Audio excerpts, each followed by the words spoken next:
It's been said that where there is a brave man in the thickest of the fight, there is the post of honor. Today we pay tribute to an American who placed himself in the thick of the fight, again and again and again. In so doing, he has earned our nation's highest military decoration, the Medal of Honor. And we are extraordinarily proud of Sergeant Dakota Meyer. Today is only the third time during the wars in Afghanistan and Iraq that a recipient of the Medal of Honor has been able to accept it in person. And we are honored to be joined by one of the other two recipients, Sergeant First Class Leroy Petrie, who is here.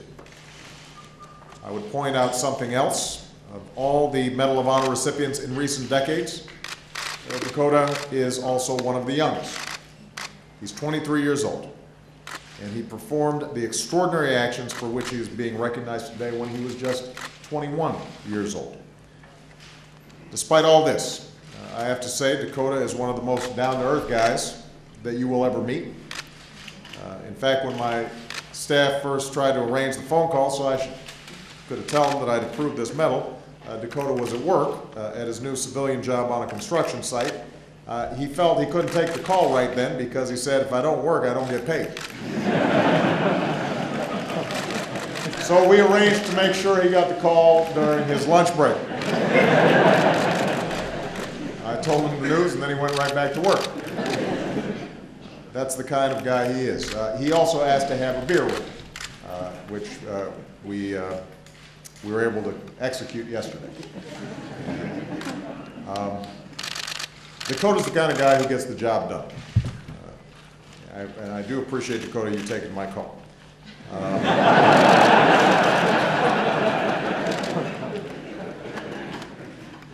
The Medal of Honor reflects the gratitude of the entire nation. So we're joined here by members of Congress, including somebody from your home state, the Republican leader of the Senate, Mitch McConnell.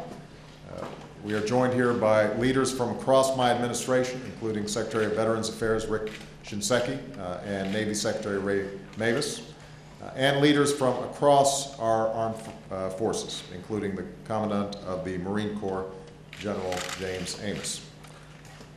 We're honored to welcome Dakota's father, Mike, who's here, his extraordinary grandparents, and more than 120 of Dakota's family and friends, many from his home state of Kentucky. I want to welcome Dakota's comrades from the Marine Embedded Training Team 2-8, and we are humbled by the presence of the members of the Medal of Honor Society. Dakota, I realize the past 2 years have not been easy for you, retelling the story of that day and standing here today. You're a very modest young man. But as you've said, you do it for a simple reason, retelling this story, because it helps you to honor those who didn't come and to remind your fellow Americans that our men and women in uniform are over there fighting every single day. So that's how we'll do this today. It's fitting that we do so this week, having just marked the 10th anniversary of the attacks that took our nation to war. Because in Sergeant Dakota Meyer, we see the best of a generation that has served with distinction through a decade of war. Let me tell the story. I want you to imagine. It's September 8th, 2009, just before dawn. A patrol of Afghan forces and their American trainers is on foot, making their way up a narrow valley, heading into a village to meet with elders. And suddenly, all over the village, the lights go out. And that's when it happens. About a mile away, Dakota, who's then a corporal, and Staff Sergeant Juan Rodriguez Chavez could hear the ambush over the radio. It was as if the whole valley was exploding. Taliban fighters were unleashing a firestorm from the hills, from the stone houses, even from the local school. And soon the patrol was pinned down, taking ferocious fire from three sides. Men were being wounded and killed, and 4 Americans, Dakota's friends, were surrounded. 4 times Dakota and Juan asked permission to go in. 4 times they were denied. They were told, too dangerous. But one of the teachers in his high school once said, when you tell Dakota he can't do something, he's going to do it.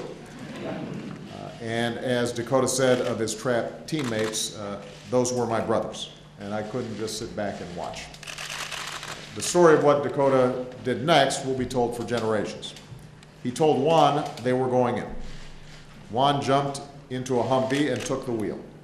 Dakota climbed into the turret and manned the gun. They were defying orders, but they were doing what they thought was right. So they drove straight into a killing zone, Dakota's upper body and head exposed to a blizzard of fire from AK-47s and machine guns, from mortars and rocket-propelled grenades. Coming upon wounded Afghan soldiers, Dakota jumped out and loaded each of the wounded into the Humvee, each time exposing himself to all that enemy fire. They turned around and drove those wounded back to safety. Those who were there called it the most intense combat they'd ever seen. Dakota and Juan would have been forgiven for not going back in. But as Dakota says, you don't leave anybody behind. For a second time, they went back into the inferno. Juan at the wheel, swerving to avoid the explosions all around them. Dakota up in the turret when one gun jammed, grabbing another, going through gun after gun. Again, they came across wounded Afghans. Again, Dakota jumped out, loaded them up, and brought them back to safety. For a third time, they went back. Insurgents running right up to the Humvee, Dakota fighting them off. Up ahead, a group of Americans, some wounded, were desperately trying to escape the bullets raining down. Juan wedged the Humvee right into the line of fire, using the vehicle as a shield. With Dakota on the guns, they helped those Americans back to safety as well. For a fourth time, they went back. Dakota was now wounded in the arm. Their vehicle was riddled with bullets and shrapnel. Dakota later confessed, "I didn't think I was going to die. I knew I was." But still they pushed on, finding the wounded, delivering them to safety. And then for a fifth time they went back into the fury of that village, under fire that seemed to come from every window, every doorway, every alley. And when they finally got to those trapped Americans, Dakota jumped out, and he ran toward them, drawing all those enemy guns on himself, bullets kicking up the dirt all around him. He kept going until he came upon those four Americans, laying where they fell, together as one team. Dakota and the others who had joined him knelt down, picked up their comrades, and through all those bullets, all the smoke, all the chaos, carried them out one by one. Because as Dakota says, that's what you do for a brother. And Dakota says he'll accept this medal in their name. So today we remember the husband who loved the outdoors, Lieutenant Michael Johnson. The husband and father they called Gunny J, Gunnery Sergeant Edwin Johnson. The determined Marine who fought to get on that team, Staff Sergeant Aaron Kennefick. The medic who gave his life tending to his teammates, hospital man, 3rd class James Layton. And a soldier wounded in that battle who never recovered, Sergeant 1st class Kenneth Westbrook. Dakota, I know that you've grappled with the grief of that day, that you've said that your efforts were somehow a failure because your teammates didn't come home. But as your Commander-in-Chief, and on behalf of everyone here today and all Americans, I want you to know it's quite the opposite. You did your duty above and beyond, and you kept the faith with the highest traditions of the Marine Corps that you love. Because of your honor, 36 men are alive today.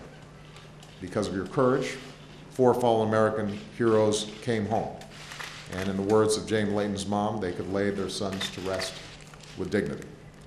Because of your commitment, in the thick of the fight, hour after hour, a former Marine who read about your story said that you showed how, in the most desperate final hours, our brothers and God will not forsake us. And because of your humble example, our kids, especially back in Columbia, Kentucky, and in small towns all across America, they'll know that no matter who you are or where you come from, you can do great things as a citizen and as a member of the American family. Therein lies the greatest lesson of that day in the Valley and the truth that our men and women in uniform live out every day. I was part of something bigger, Dakota has said, part of a team that worked together, lifting each other up and working toward a common goal. Every member of our team was as important as the other. So in keeping with Dakota's wishes for this day, I want to conclude by asking now Gunnery Sergeant Rodriguez Chavez and all those who served with Dakota the Marines, Army, Navy, to stand and accept the thanks of a grateful nation.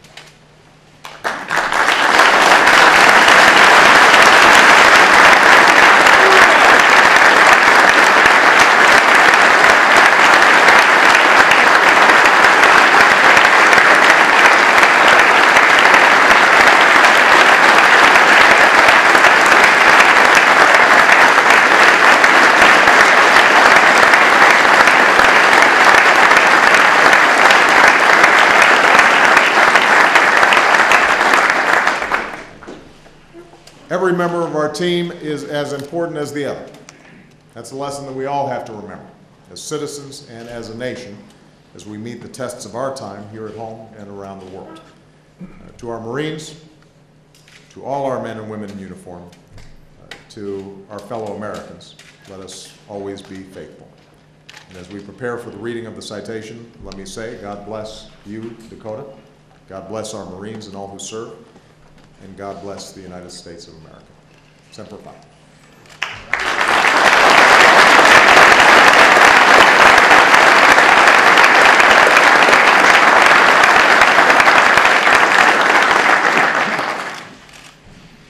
The President of the United States, in the name of the Congress, takes pleasure in presenting the Medal of Honor to Corporal Dakota Meyer, United States Marine Corps, for conspicuous gallantry and intrepidity at the risk of his life above and beyond the call of duty while serving with Marine Embedded Training Team 28, Regional Corps Advisory Command 37 in Kunar Province, Afghanistan on 8 September 2009. Corporal Meyer maintained security at a patrol rally point while other members of his team moved on foot with 2 platoons of Afghan National Army and Border Police into the village of Ganjagal for a pre-dawn meeting with village elders. Moving into the village, the patrol was ambushed by more than 50 enemy fighters, firing rocket-propelled grenades, mortars, machine guns from fortified positions on the slopes above. Hearing over the radio that 4 U.S. team members were cut off, Corporal Meyer seized the initiative. With a fellow Marine driving, Corporal Meyer took the exposed gunner's position in a gun truck as they drove down the steeply terraced terrain in a daring attempt to disrupt the enemy attack and locate the trapped U.S. team. Disregarding intense enemy fire, now concentrated on their lone vehicle, Corporal Meyer killed a number of enemy fighters with the mounted machine guns and his rifle, some at near point-blank range, as he and his driver made 3 solo trips into the ambush area. During the first 2 trips, he and his driver evacuated 24 Afghan soldiers, many of whom were wounded. When one machine gun became inoperable, he directed the return to the rally point to switch to another gun truck for a 3rd trip into the ambush area, where his accurate fire directly supported the remaining U.S. personnel and Afghan soldiers fighting their way out of the ambush. Despite a shrapnel wound to his arm, Corporal Meyer made 2 more trips into the ambush area in a 3rd gun truck, accompanied by 4 other Afghan vehicles, to recover more wounded Afghan soldiers and search for the missing U.S. team members. Still under heavy enemy fire, he dismounted the vehicle on the 5th trip and moved on foot to locate and recover the bodies of his team members. Corporal Meyer's daring initiative and bold fighting spirit throughout the 6-hour battle significantly disrupted the enemy's attack and inspired the members of the command force to fight on. His unwavering courage and steadfast devotion to his U.S. and Afghan comrades in the face of almost certain death reflected great credit upon himself and upheld the highest traditions of the Marine Corps and the United States Naval Service.